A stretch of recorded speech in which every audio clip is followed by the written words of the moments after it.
नमस्कार दोस्तों, decode exam में आप सभी का स्वागत है। आज की क्लास में हम लोग डिस्कस करेंगे मॉक टेस्ट जो कि आपके यूपी पीसीएस प्रीलिम्स और आरओ एआरओ दोनों परीक्षाओं के लिए बहुत ही महत्वपूर्ण है। तो चलिए आज की क्लास को स्टार्ट करते हैं मेरे साथ ऐश्वर्या सिंह के साथ। अगर क्लास में आपको किसी भी तरीके का डाउट होता है तो आप मुझसे कमेंट बॉक्स में पूछ सकते हैं। आज की क्लास को स्टार्ट करने से पहले थोड़ी सी इंफॉर्मेशन मैं आप लोगों को दूंगी RO ARO prelims 2024 video test series के बारे में। इस टेस्ट सीरीज में 7000 प्रश्नों के माध्यम से पूरे पाठ्यक्रम का सुनिश्चित रिवीजन कराया जाएगा। यहाँ पर टॉपिक और subject wise daily target revision कराया जाएगा। सारे टेस्ट के आपको सॉल्व अनसॉल्व पीडीएफ प्रोवाइड किए जाएंगे। 4000 प्रश्नों का डिटेल वीडियो सॉल्यूशन दिया जाएगा और 15 फुल सिलेबस टेस्ट भी आपको दिया जाएगा। जो क्वेश्चंस यहाँ पे दिए जाएंगे ये बायलिंगुअल क्वेश्चंस होंगे, इंग्लिश और हिंदी दोनों माध्यम में। अगर इस टेस्ट सीरीज से रिलेटेड आपको कोई भी और इन्फॉर्मेशन चाहिए, अधिक जानकारी चाहिए, तो आप वीडियो टेस्ट लिखकर इन दोनों में से किसी भी एक व्हाट्सएप नंबर पर सेंड कर दीजिए, आपको सारी इन्फॉर्मेशन प्रोवाइड करा दी जाएगी। चलिए आज की क्लास का हम पहला प्रश्न देखेंगे। मुजफ्फरपुर बम कांड के मुख्य क्रांतिकारी थे चापेकर बंधु, रासबिहारी बोस, खुदीराम बोस, उधम सिंह। तो ए बी सी डी में से आपका सही उत्तर क्या है? यहाँ पर आपका सही उत्तर है खुदीराम बोस। खुदीराम बोस और साथ ही साथ इनके साथ प्रफुल्ल चाकी का भी नाम शामिल है। ठीक है, ये भी शामिल थे प्रफुल्ल चाकी। तो याद रखिएगा मुजफ्फरपुर बम केस की बात करेगा तो खुदीराम बोस का भी नाम आपको याद रखना है और प्रफुल्ल चाकी का भी नाम याद रखना है। मुजफ्फरपुर बम केस में क्या हुआ था, जो एक मजिस्ट्रेट था किंग्सफोर्ड, वो बहुत ही क्रूवल था और उसके अत्याचारों से लोग तंग आ गए थे। इसके चलते डिसाइड किया गया कि इनको बम से उड़ा देना चाहिए। तो खुदीराम बोस और प्रफुल्ल चाकी इसके लिए चुने गए। ठीक है, इसमें अनुशीलन समिति के मेंबर के युगांतर के मेंबर्स का शामिल थे, जिनमें खुदीराम बोस और प्रफुल्ल चाकी को चुना गया और डिसाइड किया गया कि जो मजिस्ट्रेट है किंग्सफोर्ड, इसकी बोगी पर बम गिरा दिया जाएगा। और जब बोगी पर बम गिराया गया तो मजिस्ट्रेट तो बच गया, किंग्सफोर्ड उस दिन नहीं बैठा था उस बोगी पर। उस बोगी पर 2 औरतें बैठी थी जिनके की मृत्यु उसी समय हो जाती है। उसके बाद खुदीराम बोस और प्रफुल्ल चाकी को खोजना शुरू करते हैं पुलिस। ठीक है, मतलब जो उस समय के ब्रिटिशर्स थे जो उस पुलिस में थे, वो इन दोनों लोगों को खोजना शुरू करते हैं। जब प्रफुल्ल चाकी हाथ में आने वाले थे तभी अपने आप को गोली मार देते हैं, आत्महत्या कर लेते हैं और खुदीराम बोस को पकड़ लिया जाता है। बाद में चल के खुदीराम बोस को फांसी दे दी जाती है और कहा जाता है कि सबसे कम उम्र में पहली बार फांसी जिसको मिली थी वो थे खुदीराम बोस। तो याद रखिएगा ये चीज पूरा, जो मैंने आपको एक स्टोरी के शॉर्ट में स्टोरी की तरीके से समझा दिया। तो यहाँ पर आपका सी सही उत्तर है। ठीक है, अब देखिए क्लास, यहाँ पर अगर हम कुछ और केसेस को पहले डिस्कस कर ले, कॉन्स्पिरेसी केसेस को, तो अलीपुर कॉन्स्पिरेसी केस की जब भी हम बात करेंगे तो आप किसका नाम याद रखेंगे, जल्दी से बता दीजिए मुझे। अलीपुर कॉन्स्पिरेसी केस 1908 में अरविंद घोष का नाम आप याद रखिएगा। ठीक है, परीक्षा में पूछा जाता है। इसी तरीके से अगर हम नासिक कॉन्स्पिरेसी केस की बात करेंगे तो ये 1909 से 1910 का समय है। तो यहाँ पर आप वीडी सावरकर का नाम याद रखेंगे और नासिक कॉन्स्पिरेसी केस के लिए ही विनायक सावरकर को आजीवन कारावास दिया गया था। ठीक है, फिर उसके बाद अगर हम देखेंगे तो आपका ढाका कॉन्स्पिरेसी केस की अगर हम बात करेंगे तो ढाका कॉन्स्पिरेसी केस से रिलेटेड कौन था बताइए? इससे रिलेटेड पुलिन दास थे, याद रखिएगा। पुलिन दास की जब भी हम बात करते हैं तो उनसे रिलेटेड कौन सा आपको एक फैक्ट याद होना चाहिए? ढाका का अनुशीलन समिति की स्थापना किसने की थी ढाका में? तो वो भी पुलिन दास ने की थी। ये चीज याद रखिएगा, परीक्षा में पूछा जाता है। पुलिन दास के बारे में परीक्षा में कई बार पूछा गया है, याद रखिएगा। ढाका में अनुशीलन समिति की स्थापना किसने की थी? पुलिन दास ने की थी।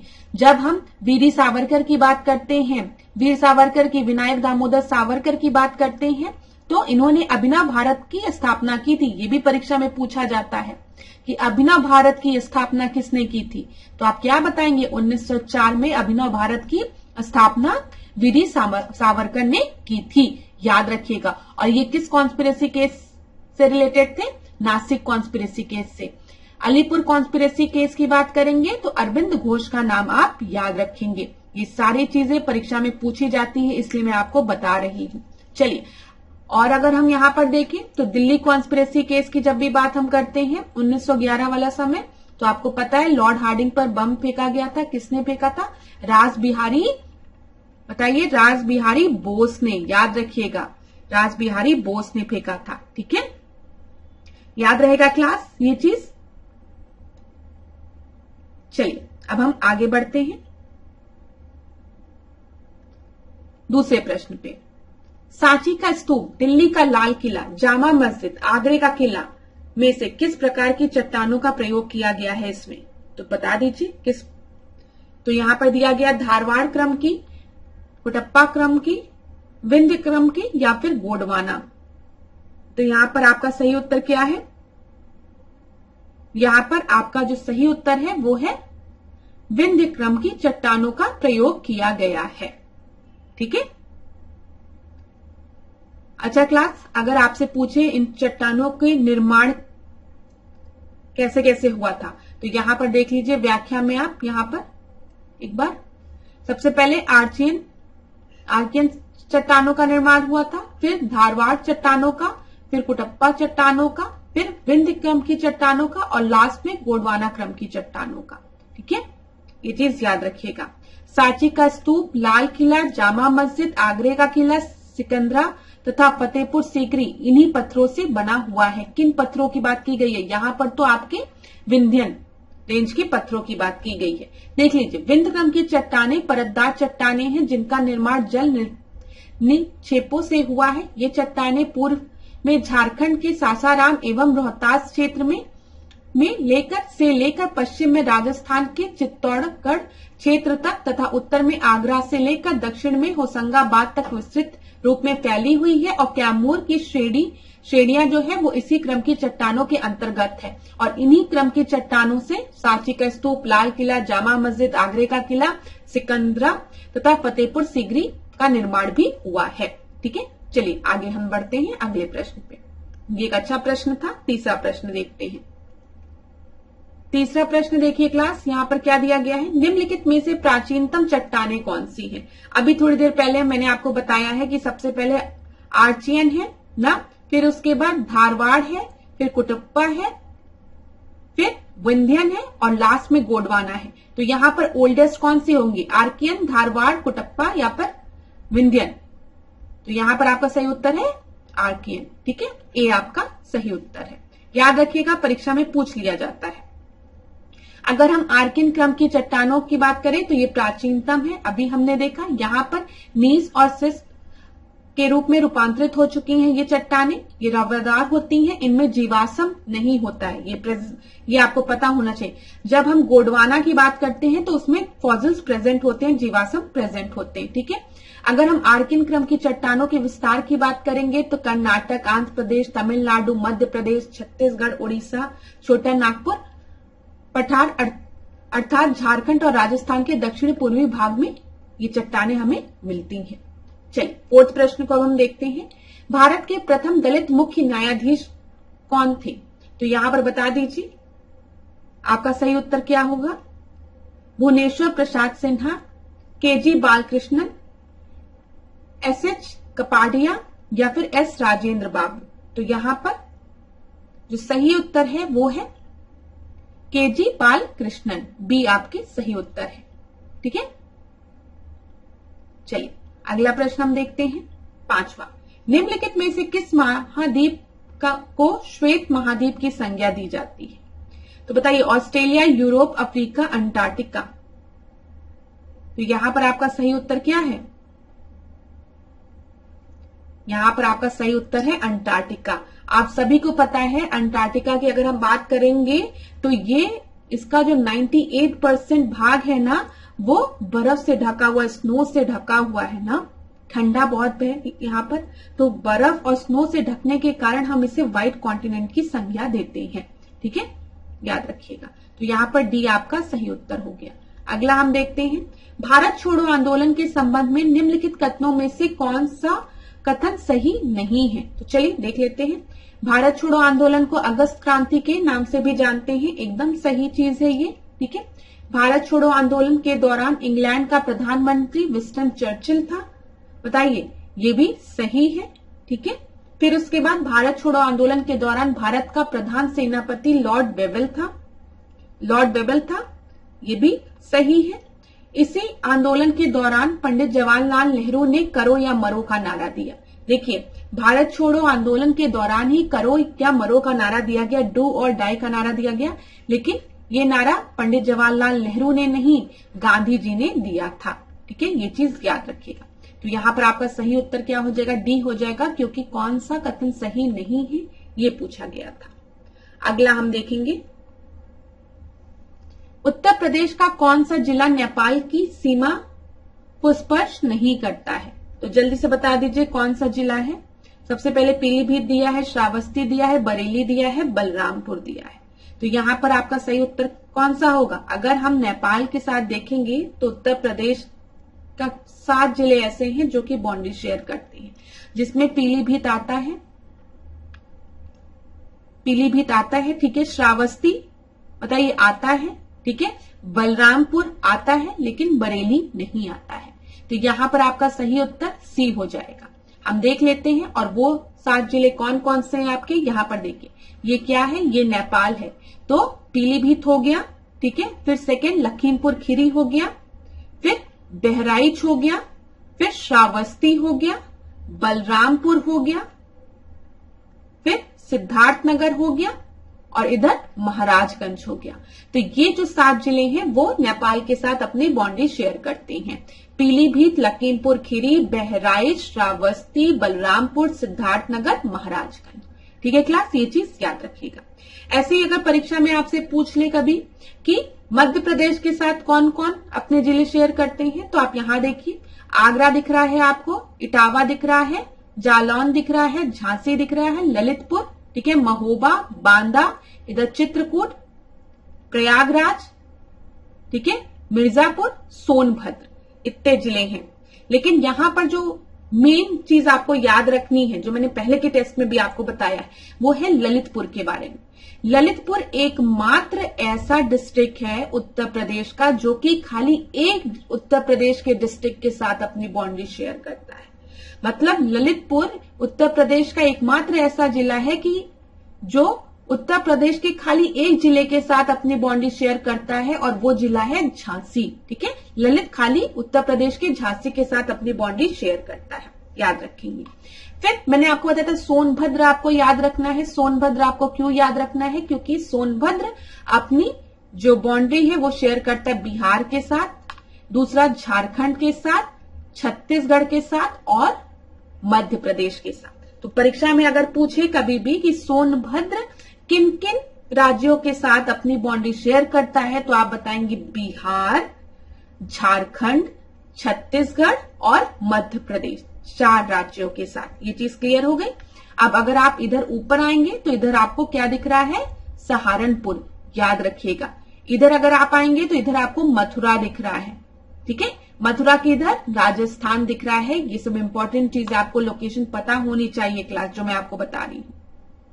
यहां पर अगर आप देखेंगे, इसको हमने चार्ट के फॉर्म में भी आपको दे दिया है कि हिमाचल प्रदेश के साथ यूपी का कौन सा एकमात्र ऐसा जिला है जो कि अपनी बाउंड्री शेयर करता है। अभी मैंने आपको यहां पर दिखाया है, ये देख लीजिए एक बार, ये कौन सा जिला है? सहारनपुर। ठीक है, हिमाचल प्रदेश के साथ अपनी बाउंड्री शेयर कर रहा है। क्लियर क्लास, एकदम ऊपर है सहारनपुर।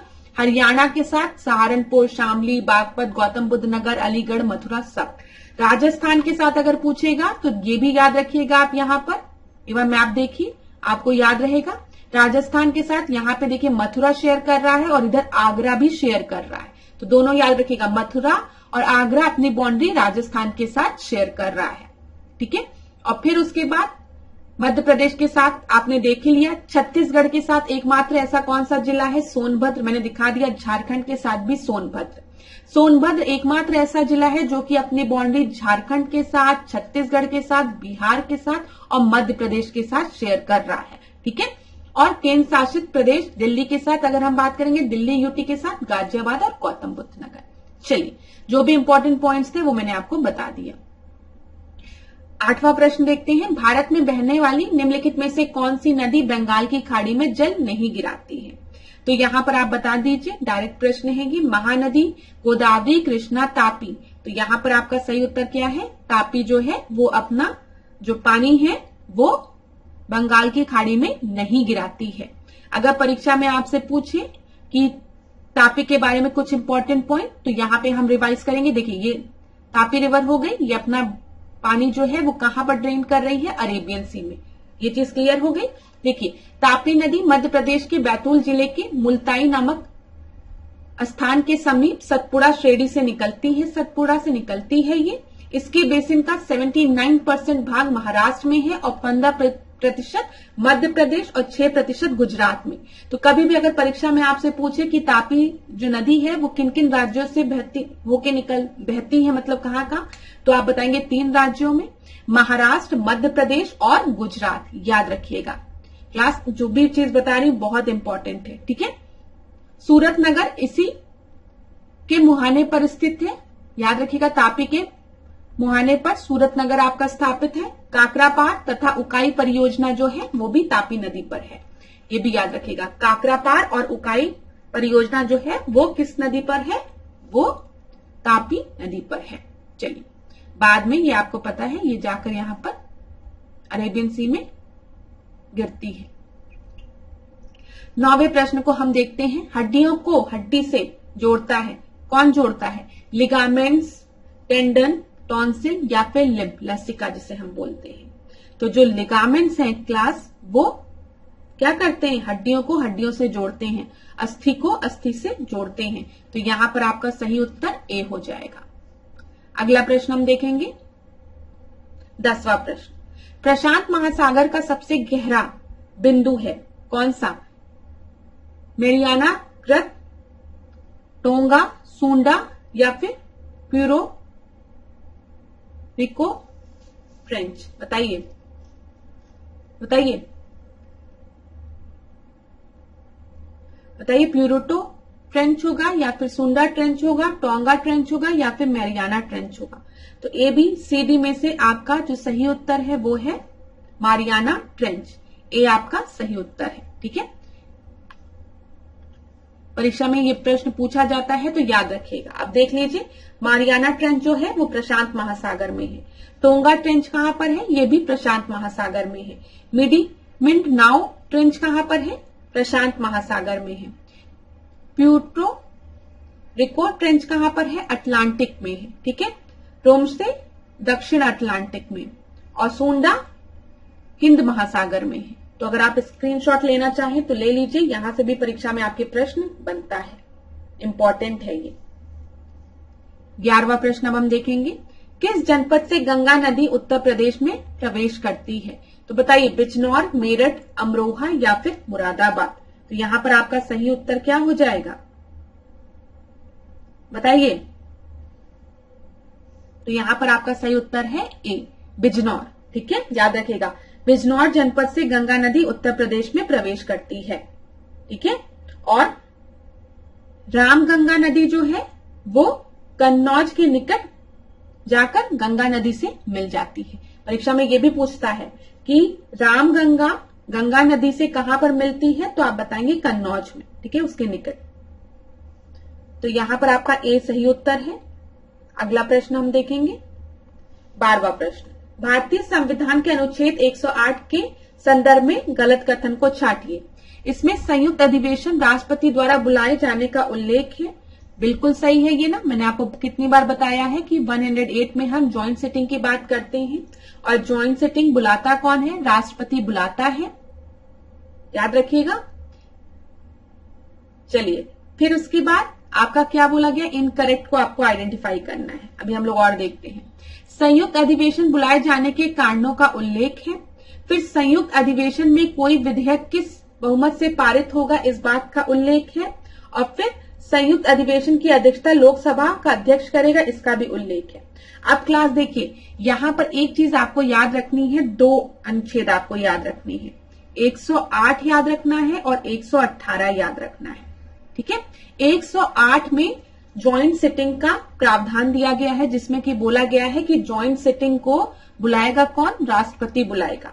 लेकिन जब बात आएगी कि ज्वाइंट सिटिंग की अध्यक्षता कौन करेगा, लोकसभा का स्पीकर जो है वो ज्वाइंट सिटिंग की अध्यक्षता करेगा। ये जो प्रोविजन है वो 108 में नहीं, वो 118 में लिखा है, ये चीज याद रखिएगा। इसी वजह से डी वाला आपका गलत हो गया। ये एक अच्छा प्रश्न मैं मानूंगी, इसमें स्टूडेंट्स कंफ्यूज हो सकते हैं, क्योंकि हम हमेशा पढ़ते हैं कि ज्वाइंट सिटिंग है, ज्वाइंट सिटिंग को बुलाता प्रेसिडेंट है, उसको प्रिसाइड करता है, उसकी अध्यक्षता स्पीकर करता है लोकसभा की। ठीक है, जब भी कोई डेडलॉक क्रिएट होता है तब ज्वाइंट सिटिंग बुलाई जाती है। ये सब चीजें स्टूडेंट्स को पता रहती है, लेकिन ये 118 वाले पे भी ध्यान दीजिएगा। अब यहाँ पर देखिए, संयुक्त अधिवेशन बुलाए जाने के कारणों का उल्लेख है। संयुक्त अधिवेशन में कोई विधेयक किस बहुमत से पारित होगा, इस बात का उल्लेख है। ये बिल्कुल सही है, डी आपका गलत है। एक बार हम देख लेते हैं। संविधान के अनुच्छेद 108 के तहत संसद के संयुक्त अधिवेशन का उपबंध किया गया है। जब कोई साधारण विधेयक एक सदन द्वारा पारित कर दूसरे सदन को भेजा जाता है तो राष्ट्रपति निम्नलिखित परिस्थितियों में संयुक्त अधिवेशन बुला सकता है। किन किन परिस्थितियों में? यदि दूसरे सदन ने विधेयक को अस्वीकार कर दिया हो। दूसरा, दूसरे सदन ने ऐसा संशोधन करने का प्रस्ताव किया हो जिसके लिए दोनों सदन अंतिम रूप से असहमत हो। तीसरा, दूसरा सदन 6 माह तक विधेयक को अपने पास रोका रखता हो। इसके अलावा अनुच्छेद 108 में विधेयक के संयुक्त अधिवेशन की दशा में पारित होने का उल्लेख है, और अनुच्छेद 118 में ये चीज बोली गई है कि जो संयुक्त अधिवेशन है उसकी अध्यक्षता लोकसभा का स्पीकर करेगा, लोकसभा का अध्यक्ष करेगा। याद रखिएगा, बिल्कुल भी कंफ्यूज मत होइएगा। चलिए 13 प्रश्न अब हम देखते हैं। निम्नलिखित में से सही युग्म की पहचान कीजिए। एक तरफ आपको जनजाति दी गई है, दूसरी तरफ संबंधित देश दिए गए हैं। तो यहाँ पर एस्किमो दिया गया है, मसाई दिया गया है, रेड इंडियन दिया गया है, सेमोंग दिया गया है। तो चलिए मैच करिए। एस्किमो जो है वो उससे संबंधित देश आपका दिया गया है श्रीलंका। यहाँ पर सही युग्म आपको बताना है। तो एस्किमो श्रीलंका में नहीं, कनाडा में, ग्रीनलैंड में यहाँ पाए जाते हैं, ना कि श्रीलंका में। मसाई की बात करेंगे तो ये अरब दिया गया, गलत है। मसाई जो है वो पूर्वी अफ्रीका में, केनिया में, ठीक है, पूर्वी अफ्रीका में पाए जाते हैं। ठीक है, ये चीज याद रखिएगा। अगर हम देखेंगे एग्जैक्ट कंट्री तो केनिया। रेड इंडियंस की बात करेंगे तो उत्तरी अमेरिका, कनाडा, ठीक है, ये एकदम सही है, कनाडा में, ठीक है, उत्तरी अमेरिका में, नॉर्थ अमेरिका में, एकदम सही है। सेमांग की बात करेंगे तो ये मलेशिया में पाए जाते हैं, ना कि न्यू गिनी में। तो यहां पर आपका सही उत्तर क्या हो जाएगा? सी आपका सही उत्तर हो जाएगा। ठीक है, आगे बढ़ते हैं अब हम लोग अगले प्रश्न पे, 14वें प्रश्न पे। विश्व की सबसे ऊंची नौकाम झील टीटीकाका झील निम्नलिखित में से किस देशों की सीमा पर स्थित है? यहाँ पर बोला गया है वर्ल्ड की हाईएस्ट नेविगेबल लेक जो है टीटीकाका, वो कहाँ लोकेटेड है? कोलंबिया में, इक्वाडोर में, मोजाम्बिक में, तंजानिया में, पेरू में, बोलीविया में, या फिर सोमालिया और केनिया में? तो यहाँ पर आपका जो सही उत्तर है वो है जो हाईएस्ट नेविगेबल लेक है टिटिकाका, वो आपका पेरू और बोलीविया में लोकेटेड है। याद रखिएगा। 14 का सी आपका सही उत्तर है और परीक्षा के लिए इंपॉर्टेंट भी है। 15 प्रश्न को अब हम देखते हैं। अनुच्छेद 249 के तहत राज्य सूची के विषय पर कानून बनाने की पहल राज्यसभा कर सकती है। दूसरा आपको दिया गया है राज्यसभा राज्यों के हित को बेहतर ढंग से समझती है। तो यहां पर आपका सही उत्तर क्या होगा? अगर हम अनुच्छेद 249 की बात करें तो अनुच्छेद 249 के अनुसार राज्यसभा में, बताइए, राज्यसभा का विशेषाधिकार है ये जो दिया गया है, ये राज्यसभा का विशेषाधिकार है ना कि वह भारतीय संविधान के अनुच्छेद 249 के अनुसार राज्यसभा में उपस्थित तथा मत देने वाले सदस्यों के 2/3 बहुमत से प्रस्ताव पारित कर या घोषित करे कि राज्य सूची में किसी भी कोई भी जो विषय है वो राष्ट्रीय महत्व का है तो संसद उस विषय पर कानून का निर्माण कर सकती है। ये शक्ति किसके पास है? राज्यसभा के पास है, याद रखिएगा। और दूसरा स्टेटमेंट जो दिया गया है राज्यसभा राज्यों के हित को बेहतर ढंग से समझती है, ये भी सही है। तो यहां पर आपको हम कह सकते हैं ए को हम मार्क कर सकते हैं। ठीक है क्लास, ए। यहां पर एक बार देख लीजिए अगर व्याख्या देखना हो, और अगर समझ में आ गया हो तो बहुत अच्छी बात है। देखिए, राज्यसभा का विशेषाधिकार है कि वह भारतीय संविधान के अनुच्छेद 249 के अनुसार राज्यसभा में उपस्थित तथा मत देने वाले सदस्यों के 2/3 बहुमत से प्रस्ताव पारित कर यह घोषित करती है कि राज्य सूची में उल्लेखित कोई विषय राष्ट्रीय महत्व का है तो संसद उस विषय पर कानून का निर्माण कर सकती है। राज्यसभा को यह विशेषाधिकार इसलिए भी दिया गया है क्योंकि यह राज्यों के हित को बेहतर ढंग से समझती है। तो यहाँ पर आपका सही उत्तर ए था। अगला हम देखते हैं 16 प्रश्न। 16 प्रश्न देखिए, उच्च न्यायालय की सेवानिवृत्त न्यायाधीश की पेंशन भारित होती है कहाँ से? बता दीजिए। जो रिटायर्ड जज हैं आपके हाई कोर्ट के, उनको कहाँ से पेंशन मिलती है? Consolidated fund of India, contingency fund of India, consolidated fund of state, consolidated fund of various state where they served. तो यहाँ पर आपका सही उत्तर जो है, याद रखिएगा, इसमें स्टूडेंट्स कंफ्यूज हो जाते हैं। हाई कोर्ट के जो रिटायर्ड जज हैं उनको जो सैलरी है, पेंशन है, सॉरी पेंशन बोलना चाहिए, रिटायरमेंट के बाद उनको जो पेंशन मिलती है वो कंसोलिडेटेड फंड ऑफ इंडिया से मिलती है। ए आपका सही है, भारत की संचित निधि से। याद रखिएगा, कंफ्यूज मत होइएगा स्टेट और इंडिया में। तो इंडिया से कंसोलिडेटेड फंड ऑफ इंडिया से मिलती है। चलिए 17 प्रश्न को देखेंगे। एक तरफ झील दी गई है, दूसरी तरफ रिलेटेड एरियाज दिए गए हैं। रेनडियर झील, डैकाल झील, रुडोल्फ झील, मिशिगन। तो रेनडियर झील कहां पर है? ये कनाडा में है, परीक्षा में पूछा गया प्रश्न है, याद रखिएगा। रेनडियर कनाडा में है, ए का थर्ड। डैकाल झील की बात करेंगे तो ये कहां पर है? ये रशिया में है, ठीक है, तो बी का फोर्थ। फिर उसके बाद रुडोल्फ झील की बात करेंगे तो ये केन्या में है, और मिशिगन झील तो हम सभी को पता है कहां पर है?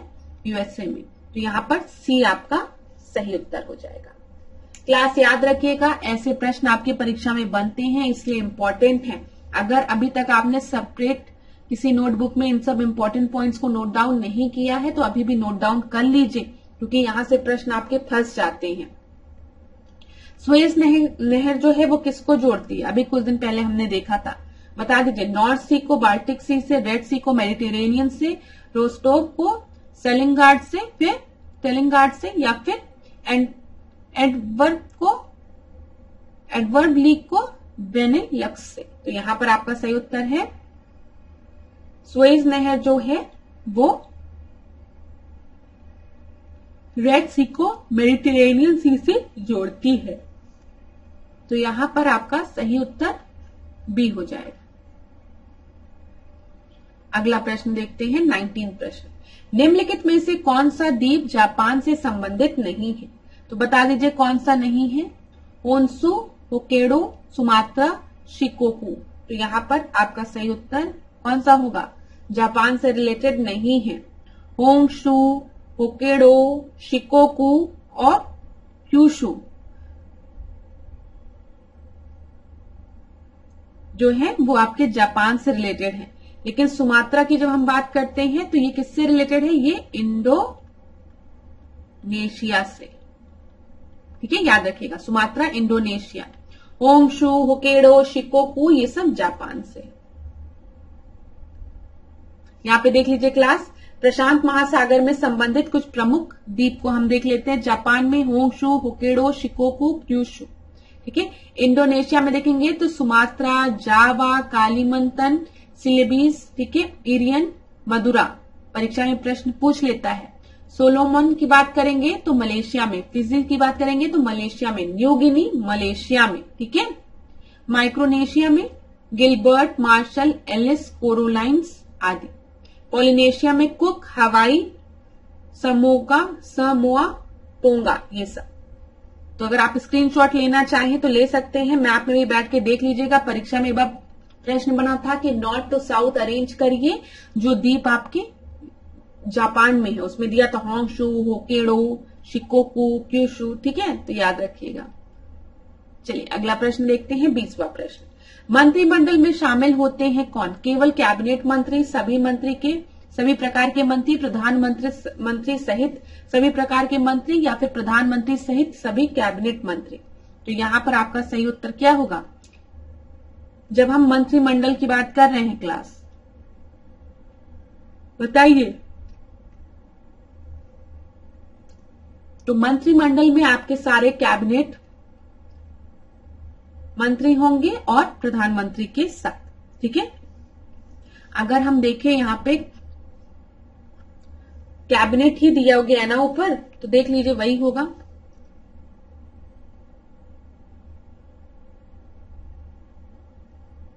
आसान प्रश्न था, इसमें कंफ्यूज होने की जरूरत नहीं है। जब हम काउंसिल ऑफ मिनिस्टर्स की बात करते हैं, मंत्री परिषद की बात करते हैं ना, तो उसमें आपके प्रधानमंत्री, कैबिनेट मिनिस्टर, राज्य मंत्री, उप मंत्री सब शामिल होते हैं। काउंसिल ऑफ मिनिस्टर में, मंत्रिमंडल में। कैबिनेट में तो आगे कैबिनेट मिनिस्टर और प्राइम मिनिस्टर यही इंक्लूडेड होते हैं। अगला हम देखते हैं 21वां प्रश्न। चलिए मैच करिए क्लास। फिरोजाबाद, फिरोजाबाद में कन्नौज, खुर्जा, मेरठ, ये तो बहुत ही आसान है। फिरोजाबाद में कांच की चूड़ियां मिलती हैं, ए का थर्ड 2 जगह दिया। कन्नौज में इत्र मिलता है, बी का सेकेंड हो गया, ठीक है। फिर खुर्जा की बात करेंगे, यहाँ चीनी मिट्टी के बर्तन, मेरठ में खेल के सामान। तो यहां पर आपका सही उत्तर सी हो जाएगा। 1 डिस्ट्रिक्ट 1 प्रोडक्ट, ये जरूर देख के जाएगा परीक्षा में, प्रश्न हो सकता है बन जाए, तो ध्यान से देख जरूर लीजिएगा क्लास उसको। अगला प्रश्न हम देखते हैं 22वां। गंगा नदी बांग्लादेश में किस नाम से बहती है? बहुत ही आसान प्रश्न है, बताइए। पद्मा, मेघना, जमुना या फिर बराक? तो यहां पर सही उत्तर क्या है बताइए। गंगा नदी बांग्लादेश में पद्मा नाम से बहती है, ठीक है। और जब हम बात करेंगे जमुना की, यहां पर देखिए, गंगा को हम पद्मा कहते हैं बांग्लादेश में, और जमुना हम किसको कहते हैं? ब्रह्मपुत्र को। ब्रह्मपुत्र नदी को बांग्लादेश में हम जमुना के नाम से जानते हैं, ये चीज याद रखिएगा। और आगे चल के आपको पता है ये मेघना से आकर मिलती है, मेघना से आकर मतलब मेघना इसमें आकर मिल जाती है, और तब ये मेघना नाम से जानी जाती है। तो यहां पर आपको बस याद रखना है हम किस नाम से जानते हैं गंगा नदी को बांग्लादेश में, तो ये पद्मा नाम से। और अगर पूछेगा ब्रह्मपुत्र नदी को हम किस नाम से बांग्लादेश में जानते हैं, तो आप जमुना नाम बताएंगे, गंगा जमुना, ठीक है। 23वें प्रश्न को देखते हैं हम। जरी और चिकन पर गोटे के काम के लिए उत्तर प्रदेश का कौन सा जिला फेमस है? तो आप सभी को पता होगा, कन्नौज, फिरोजाबाद, लखनऊ, मेरठ। तो ये फेमस है लखनऊ से। आप लोग कहाँ के रहने वाले हैं बताइए, और आप जहां के रहने वाले हैं वहां का कौन सी चीज फेमस है, थोड़ा कमेंट बॉक्स में बताइएगा। एक बार मैंने क्लास में पूछा था आप लोग से कि आप लोग कहाँ के रहने वाले हैं और आपके जिले में कौन सा मेला लगता है, तो आप लोग ने बताया था। आज आप बताइए आप किस जिले से बिलोंग करते हैं और आपके जिले की कौन सी चीज फेमस है। चलो अगला प्रश्न हम देखते हैं। इंटरव्यू की तैयारी करवा रही हूं तुम लोगों की मैं। जब पीसीएस का मेंस भी निकल जाएगा ना, इंटरव्यू में जाओगे तो पूछा जाएगा आपसे आपके जिले के बारे में। किस पंचवर्षीय योजना का मुख्य उद्देश्य गरीबी उन्मूलन तथा आत्मनिर्भरता की प्राप्ति है? तो बता दीजिए जल्दी से। 5 ईयर प्लान में दूसरे, तीसरे, चौथे या फिर 5वें? तो यहां पर आपका सही उत्तर क्या है? गरीबी उन्मूलन की बात हमने 5वें पंचवर्षीय योजना में की है। डी आपका सही उत्तर है। अगला प्रश्न हम देखते हैं 25वां। भारत के पड़ोसी देश बांग्लादेश की सीमा भारत के किस राज्य के साथ नहीं मिलती है? तो बता दीजिए। मेघालय, मिजोरम, मणिपुर, असम। तो जब ऐसे वाले क्वेश्चंस रहे ना तो मैप लेके बैठा करिए, तो आपको ज्यादा अच्छे से समझ में आएगा। बताइए बांग्लादेश भारत के कितने राज्यों के साथ अपनी बाउंड्री शेयर करता है? 5 राज्यों के साथ, जिसमें असम और मेघालय, फिर त्रिपुरा, एटीएम हो गया, ठीक है, और मिजोरम, और कौन सा बता? वेस्ट बंगाल। मणिपुर के साथ नहीं शेयर करती है। मैंने एक बार आपको बताया था कि जब 6 शेड्यूल आप लोग याद करते हैं तो उसमें आपको याद रखना है नो मनी इन एटीएम, ठीक है। तो नो मनी इन एटीएम में मैंने आपको बताया था कि मणिपुर नहीं है। इसी तरीके से आप यहां पर भी याद रख सकते हैं, बांग्लादेश के साथ मेघालय मिजोरम तो अपनी बाउंड्री शेयर करते हैं, लेकिन मणिपुर नहीं शेयर करता है। फिर एटीएम में असम है और त्रिपुरा है, ठीक है। अरुणाचल प्रदेश के साथ मत कंफ्यूज होइएगा। तो याद रखिएगा, अरुणाचल प्रदेश और मणिपुर नहीं शेयर करते हैं, असम, मेघालय, त्रिपुरा, मिजोरम, वेस्ट बंगाल शेयर करते हैं। चलिए आगे देखते हैं 26वें प्रश्न को। योजना आयोग के प्रथम उपाध्यक्ष कौन थे? वाइस चेयरमैन की बात की गई है यहाँ पर। कौन थे जल्दी से बता दीजिए। पीसी महानबोलिस, जवाहरलाल नेहरू, गुलजारी लाल नंद या फिर सरदार वल्लभ भाई पटेल। अगर आप लोग मेंस का सिलेबस देखे होंगे तो जीएस पेपर 3rd में आपका इकोनॉमिक प्लानिंग, ठीक है,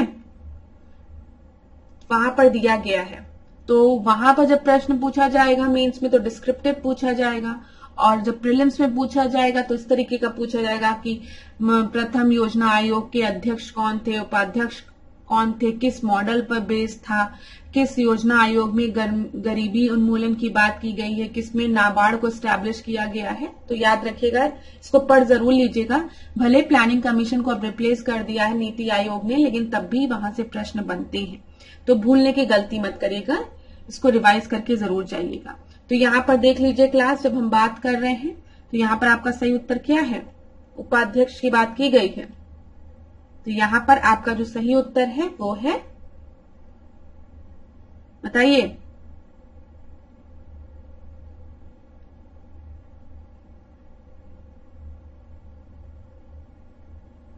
क्या है? गुलजारी लाल नंदा। तो याद रखिएगा, योजना आयोग के अगर अध्यक्ष पूछेगा तो आप क्या बताएंगे? प्रथम अध्यक्ष जवाहरलाल नेहरू थे, लेकिन यहाँ उपाध्यक्ष पूछा गया है तो याद रखेंगे उपाध्यक्ष गुलजारी लाल नंदा थे। तुरंत ऐसा मत करिएगा कि देखिएगा तुरंत और तुरंत जवाहरलाल नेहरू टिक लगा के आ जाएगा। ध्यान दीजिएगा, यहाँ पे वाइस चेयरमैन की बात की गई है। अगला प्रश्न हम देखते हैं 27वां प्रश्न। भारत के राष्ट्रपति को इनमें से कौन सी एक वीटो शक्ति नहीं प्राप्त है? तो बता दीजिए, qualified veto, absolute veto, suspension veto या फिर पॉकेट वीटो। बताइए। तो भारत के जो राष्ट्रपति हैं उनको pocket veto, suspension veto, absolute veto तीनों मिला है, लेकिन क्वालिफाइड वीटो नहीं मिला है। तो ए आपका सही उत्तर हो जाएगा। अगला हम देखेंगे 28वां प्रश्न। निम्नलिखित कथनों में से कौन सा कथन सही नहीं है बोला गया है यहाँ पर? कानपुर को उत्तर भारत का मैनचेस्टर कहा गया है, ठीक है। फिर उसके बाद चेन्नई को दक्षिण भारत का मैनचेस्टर कहा गया है, अहमदाबाद को भारत का बोस्टन कहा गया है, मुंबई को भारत के सूती वस्त्रों की राजधानी कहा गया है। तो यहाँ पे कौन सा इनकरेक्ट है? तो कानपुर को मैनचेस्टर कहा गया है, ये आपका सही है, ठीक है। चेन्नई को दक्षिण भारत का मैनचेस्टर कहा गया है, ये आपका गलत है, क्योंकि चेन्नई को नहीं, कोयम्बटूर को दक्षिण भारत का मैनचेस्टर कहा गया है। अहमदाबाद को भारत का बोस्टन कहा गया है, सही है। मुंबई को भारत के सूती वस्त्रों की राजधानी कहा गया है, ये भी सही है। तो यहाँ पर आपका सही उत्तर क्या हो जाएगा? बी हो जाएगा। कोयम्बटूर को बोला गया है मैनचेस्टर ऑफ साउथ इंडिया, याद रखिएगा। 29 देखते हैं अब हम। निम्नलिखित में से भारत का कौन सा बंदरगाह अरब सागर में स्थित है? तो जल्दी से बता दीजिए। पारादीप, तूतीकोरिन, कांडला, एन्नोर। तो यहां पर आपका सही उत्तर क्या है? कांडला बंदरगाह कहां पर है? गुजरात में है ना, और यह अरब सागर में स्थित है। तो सी आपका सही उत्तर हो जाएगा।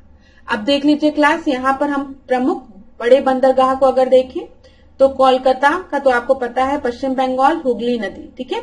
महाराष्ट्र आपको पता है, मुंबई जो है, मुंबई का जो बंदरगाह है वो महाराष्ट्र में है, अरब सागर में, इसमें कोई कुछ बताने वाली चीज नहीं है। चेन्नई वाला भी पता होगा, तमिलनाडु, बंगाल की खाड़ी।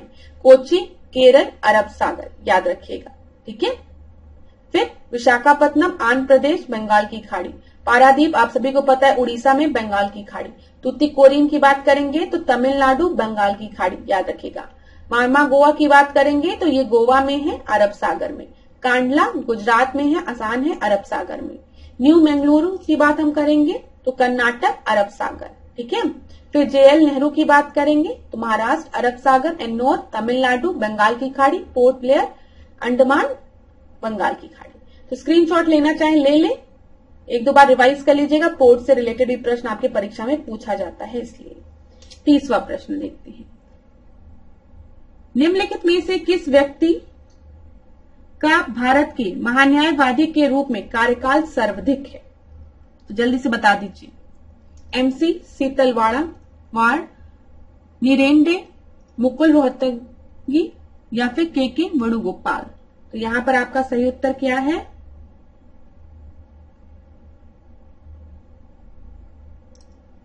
बताइए। यहां पर जो आपका सही उत्तर है वो है MC सीतलवाड़। ठीक है, ए आपका सही उत्तर है। इनका कार्यकाल सर्वाधिक है, इन्होंने 13 वर्षों तक इस कार्यालय को संभाला था। अगला हम देखेंगे 31। भारत में पूंजी निर्माण संबंधी आंकड़े किसके द्वारा तैयार किए जाते हैं? तो जल्दी से बताइए। RBI द्वारा, CSO द्वारा, सेबी द्वारा या फिर BSE द्वारा। तो यहां पर आपका सही उत्तर क्या हो जाएगा, मुझे एक बार बता दीजिए आप लोग। यहां पर भारत में पूंजी निर्माण संबंधी आंकड़े किसके द्वारा तैयार किए जाते हैं? ABCD में से तो सेंट्रल स्टैटिक ऑफिस द्वारा, ठीक है, CSO द्वारा, याद रखिएगा। तो आपका सही उत्तर बी है। ऐसा प्रश्न भी आपकी इकोनॉमी में पूछ लिया जाता है। यहां पर देख लीजिए, विदेशों से शुद्ध साधन आय संबंधी आंकड़े रिजर्व बैंक ऑफ इंडिया द्वारा प्रकाशित तथा तैयार किए जाते हैं, जबकि भारत में पूंजी निर्माण संबंधी जो आंकड़े हैं वो CSO द्वारा, सेंट्रल स्टैटिक ऑफिस द्वारा तैयार किए जाते हैं, याद रखिएगा। अगला हम देखते हैं 32। सूची 1 को सूची 2 के साथ हमें क्या करना है? हमको मैच करना है। तो यहां पर देख लीजिए क्लास, जब हम जर्मनी की बात करेंगे तो जर्मनी की राजधानी क्या है? बर्लिन है। ठीक है, तो ए का सेकंड हो गया। ए का सेकंड है आपका, ए का सेकंड यहीं पे दिया गया, एक ही जगह। तो आपका सही उत्तर तो सीधे आ जाएगा अगर आपको यही पता है तो आप बी को मार्क कर सकते हैं।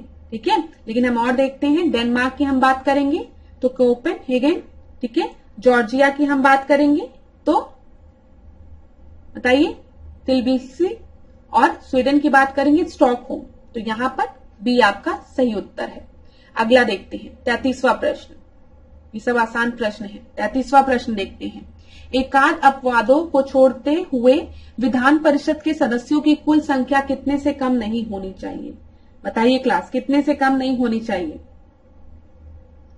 36, 40, 50, 60। तो यहां पर आपका जो सही उत्तर है वो क्या होगा?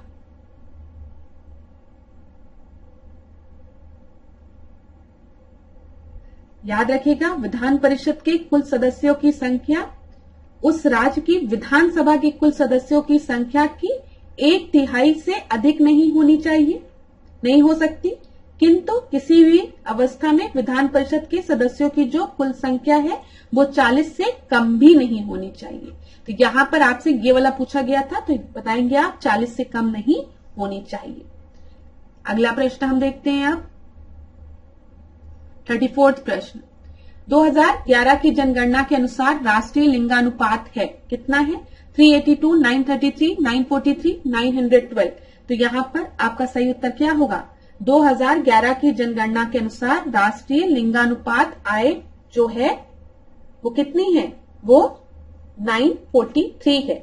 34 का सी आपका सही उत्तर है। देख लेते हैं एक बार हम लोग यहां पर। 943 2011 की जनगणना के अनुसार है, और अगर हम इसके पहले की जनगणना में देखेंगे तो 933 है। शिशु लिंगानुपात को अगर हम देखेंगे तो ये 927 से घटकर 918 हो गई है। ठीक है, 918। उत्तर प्रदेश के लिंगानुपात को देखेंगे तो 912 है, और देश का जनसंख्या घनत्व देखेंगे तो 382 है। मैं फिर कह रही हूँ क्लास, अगर आपने अभी तक एक बार भी सेंसस नहीं पढ़ा है तो अब आप लोग क्या करिए, हफ्ते में एक बार सेंसस पढ़ लीजिए, रिवाइज कर लीजिए, ताकि जब एग्जाम एकदम पास आ जाएगा ना तो आपको घबराहट नहीं होगी। आपके मन में रहेगा कि मैंने सेंसस से जो पहले के क्वेश्चन है उसको सॉल्व किया ही है, और 1-2 बार सेंसस को रिवाइज भी किया है। ठीक है, और क्वेश्चन कितना आएगा कितना नहीं आएगा जनगणना से ये हम नहीं बता सकते आपको। कभी कभी ऐसा भी हुआ है कई बार कि जनगणना से एक भी प्रश्न नहीं बने, लेकिन अब देखा जा रहा है कि जनगणना से फिर से प्रश्न बनने लगे हैं। तो इसलिए सेंसस वाली जो एक पतली सी किताब आती है उसको जरूर खरीद लीजिएगा, किसी भी प्रकाशन की खरीदेंगे, पीछे वहां पर क्वेश्चंस भी दिए रहते हैं पास्ट ईयर्स के, उनको सॉल्व कर लीजिएगा, ठीक है। और कोई भी ट्रिक बना के अपना याद कर लीजिएगा, आगे के 2-3 ठो पीछे के 2-3 ठो आपके दिमाग में बना रहेगा। लेकिन अगर इसको एकदम आखिरी समय के लिए छोड़ेंगे ना तब घबराहट होगी, तब लगेगा सेंसस नहीं पढ़ा है, करंट नहीं रिवाइज किया, पॉलिटी नहीं रिवाइज किया, सब दिमाग में आने लगेगा। अभी आर्थिकी आएगा फिर लगेगा आर्थिकी भी नहीं पढ़ा है, अरे कुछ नहीं। क्या करो, एक काम करो, सेंसस ना हफ्ते में एक बार पढ़ लो बैठ के, ठीक है। ना मन करे तो आधे आधे घंटे 2 दिन पढ़ लो, 15 मिनट करके पढ़ लो, अभी समय है ना। तो जब कोई चीज पढ़ ही रहोगे ना 2-3 बार तो थोड़ा सा कॉन्फिडेंस रहता है। और पास्ट ईयर के क्वेश्चंस लगा लो सेंसस में। अब कोई भी बच्चा ऐसा तो है नहीं जो सेंसस पूरा याद करके चला जाएगा, किसी के साथ ये चीज नहीं पॉसिबल है। हाँ, ये है कि आप पढ़े रहेंगे, पास्ट ईयर्स के क्वेश्चंस लगाए रहेंगे, तो अगर आपके परीक्षा में सेंसस का प्रश्न बनता है तो थोड़ा सा आपको कॉन्फिडेंस रहेगा उसको उस समय सॉल्व करने में। हो सकता है आप थोड़ा बहुत एलिमिनेट करके सही उत्तर भी ले आओ, ये भी चीज है। हो सकता है अगर रिपीट करे प्रश्न तो आप डायरेक्ट ही देखते हो, जैसे प्रश्न देखो तुरंत मार्क कर लो। लेकिन अगर आखिरी के लिए एकदम छोड़ दोगे जनगणना ना तब घबराहट होती है, ठीक है। मैं बता रही हूँ कई स्टूडेंट, ये हर साल का एक्सपीरियंस है हम लोगों का कि बहुत से स्टूडेंट ऐसे आते हैं जो परीक्षा के 2-3 दिन पहले आते, कहते हैं मैम आर्थिकी नहीं पढ़ा, सेंसस नहीं पढ़ा, मैं क्या करूं मैम, मुझे डर लग रहा। अरे क्या डरने का फायदा, अब बिल्कुल डरना नहीं है। हमको पता है कि अभी हमको 2-3 बार सेंसस को रिवाइज कर लेना है, जैसे भी पढ़ना है। हमने सोचा कि सेंसस बहुत बड़ा है तो आज हम क्या करेंगे, आज हम बस कुछ चीजों को पढ़ेंगे। पॉपुलेशन डेंसिटी पढ़ लेंगे, पॉपुलेशन में कौन ऊपर है कौन नीचे, सेक्स रेशियो पढ़ लेंगे, ठीक है, लिटरेसी पढ़ लेंगे, बस ये 4 पढ़ लेंगे। फिर उसके बाद अगले दिन हम 2-3 तो पढ़ लेंगे, फिर एक जगह लिखे रहेंगे, रोज थोड़ा बहुत उसको 5-5 मिनट रिवाइज करते चलेंगे। देखो कोई भी चीज क्लास जब पहली बार पढ़ते हो ना तो उसमें ज्यादा समय लगता है, जब दूसरी बार पढ़ते हो तो ये समय जो है उसको रिवाइज करने का वो घट जाता है। तीसरी बार रिवाइज करोगे और कम समय लगेगा, चौथी 5वीं बार जब रिवाइज करोगे ना तो देखते ही सब रिवाइज हो जाता है। और ये एकदम मतलब एक्सपीरियंस पे बता रहे हैं आपको, ठीक है। ये मत सोचिएगा कि मैम ऐसे ही बता रही है। हम लोग जब स्टूडेंट लोगों से बात करते हैं, बच्चों से बात करते हैं तो ये सब चीजें सबके साथ होती है। तो हम बार बार उनसे यही कहते हैं कि पढ़ो, लेकिन पढ़ने के साथ अपने रिवीजन के समय को भी बढ़ाओ, ठीक है। अपने मिस्टेक को पहचानो, कहां पे गलती हो रही है। सब स्टूडेंट के पढ़ने का तरीका अलग होता है, तो रिवीजन पे थोड़ा सा आप महत्व दीजिएगा। सेंसस, आर्थिकी, ये सब पढ़ते रहिए। अब 1 घंटे समय बना लीजिए कि आज 1 घंटे बैठ के थोड़ा सा ये पढ़ लूंगा, सेंसस पढ़ लूंगा। 1 घंटे तो नहीं पढ़ पाओगे, झूठ नहीं बोल रही हूं, 15-20 मिनट रखो, कम से कम टाइम रखो, लेकिन रोज 15-20 मिनट बस। तो इस तरीके पानी जैसे पीते हैं ना वैसे सेंसस पढ़ो, थोड़ी देर, बस थोड़ी देर, 1 गिलास पानी। खाने की तरह नहीं, खाने की तरह सेंसस पढ़ने लगोगे तो और सब सब्जेक्ट में घबराहट होने लगेगी। तो जो मेन सब्जेक्ट्स हैं उस पर तो फोकस करो, जैसे पॉलिटी पढ़ो, ठीक है, इन्वायरमेंट पढ़ लो क्लास, फिर उसके बाद ज्योग्राफी पढ़ लो, आप ये सब पढ़ लो। कोई भी दिक्कत होती है, कहीं पे भी परेशानी हो रही तो कमेंट बॉक्स में बताओ। ज्यादा लेक्चर इसलिए नहीं देती हूँ, लगता है समय बढ़ जाएगा, आप लोगों का समय बहुत कीमती है। कोई भी दिक्कत होती है तो बता दिया करो। चलो 35th क्वेश्चन को देखते हैं। भारत सरकार ने किस वर्ष सर्व शिक्षा अभियान को लागू किया था, तो बता दीजिए। 1990, 1995, 2001, 2009। तो यहाँ पर आपका सही उत्तर क्या है, 2001, ठीक है, सर्व शिक्षा अभियान याद रखिएगा। और आपको पता है राइट टू एजुकेशन एक्ट भी आपका इसी समय आया है। तो इतनी चीजें क्लियर हो गई क्लास। अब जो चीज मैं बार बार आपसे बोल रही हूँ उसको ध्यान दीजिएगा, करंट अपना पढ़ना शुरू कर दीजिए। और ये नहीं है कि मैं 10 दिन में 1 महीने का करंट पढ़ूंगा, अरे वो समय गया। अब 1 दिन में 1 महीने का करंट पढ़ डालो, या 2 दिन में 1 महीने का करंट पढ़ डालो, उसके बाद उसी करंट को फिर रिवाइज करो 2 दिन बाद।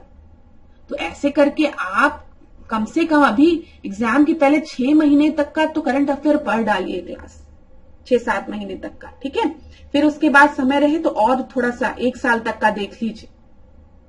तो जितना ज्यादा इस समय अपने पढ़ाई को समय देंगे ना, और जितनी जल्दी जल्दी आप पढ़ाई करेंगे उतना आपके लिए इंपॉर्टेंट है। मैं खुद कह रही हूं, मेरे लेक्चर को into 2 करके देखो। जहां पे लगे कि मैम ज्यादा एक्सप्लेन करी, भगा दो लेक्चर को, बस क्वेश्चन सॉल्व, अच्छा आता है मुझे, एक्सप्लेनेशन की जरूरत नहीं, भगा दो, बस समय बचाइए आप, ठीक है। और जहां पर भी आपको इंपॉर्टेंट पॉइंट लगता है मुझे ये चीज नहीं पता है, मैंने पहली बार सुनी है, परीक्षा में पूछा जा सकता है, उसको एक जगह नोट डाउन कर लो, लेकिन घबराओ मत, बस पढ़ते, सब अच्छा होगा। अब बिल्कुल भी परेशान नहीं होना है, हम होंगे कामयाब, जरूर होंगे, बस ईमानदार रहिए अपने प्रति। तो धन्यवाद क्लास, आज के सेशन को यही पे एंड करेंगे, नेक्स्ट क्लास में मिलेंगे आपसे, तब तक कहूंगी कि अपने स्वास्थ्य का सबसे पहले ध्यान दीजिए, बिल्कुल भी मत घबराइए, एक पॉजिटिव अप्रोच के साथ पढ़िए जरूर, ठीक है। अब ये नहीं कि हम तो पॉजिटिव हैं और बिस्तर तान के मतलब चद्दर ओढ़ के सो गए, मैम आप ही तो कह रही थी एकदम निश्चिंत हो रहो और एकदम पॉजिटिव एटीट्यूड, अरे पॉजिटिव एटीट्यूड का मतलब ये नहीं होता कि कर्म नहीं करोगे, कर्म करो, ठीक है, सकारात्मक सोच के साथ कर्म करो, ईश्वर पे विश्वास रखो, अपने माता पिता के आशीर्वाद पे विश्वास रखो, खुद पर विश्वास रखो, सफलता जरूर मिलेगी, बस, ठीक है। तो धन्यवाद क्लास, आप लोग खूब पढ़िए, खूब आगे बढ़िए, इसी तरीके से मेरे साथ ऐश्वर्या सिंह के साथ डिकोड एग्जाम के साथ बने रहिए। कोई भी दिक्कत हो, कोई भी परेशानी हो, आप लोग कमेंट बॉक्स पे